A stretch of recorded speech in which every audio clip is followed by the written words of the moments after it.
Ladies and gentlemen, don't miss summer. This piece brought to you by Spencer. He provoked this thought, but that's a good thing. It's in the paper called Don't Miss It, about summer. Howdy folks, and welcome back to the show. Man, it feels like a missing summer, a pal said. It's going by so fast. I agreed, waved my arms around, and promised to drink more lemonade. Consider today's piece a public service announcement. Ladies and gentlemen, don't let summer slip by. It's a good question. How do you make the most of it? I went to ask some buddies at the retirement home. We have a podcast up there. Dig the Sea Dogs on SoundCloud if you'd like to listen. We all gathered around the mics and talked summer. Camping, adventures, food. Certain songs bring the season almost like Blue Christmas gets us in the Yuletide spirit. Sometimes a book sets the tone. Ray Bradbury writes of his childhood that he would be clothed in trees and bushes and rivers. He would freeze gladly in the hoar-frosted ice house door. He would bake happily with 10,000 chickens in Grandma's kitchen. Dandelion Wine, 1957.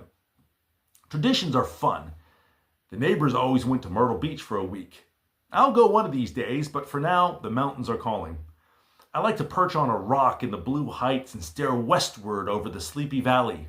As the sun sinks, the idea of a lodge dinner with blackberry ice cream pie for dessert beckons. 10,000 calories never tasted so good.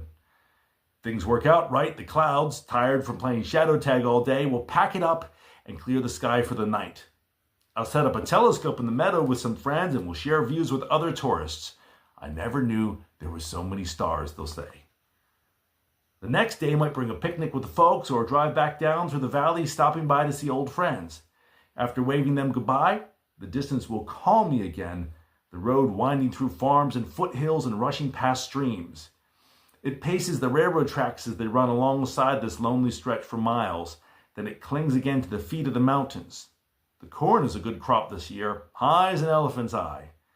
Even the hot cup of gas station coffee tastes good as the wind rattles in at the window at cruising speed and chicory spangles the wayside like daytime stars. Sometimes the road seems endless in the good way the ocean does.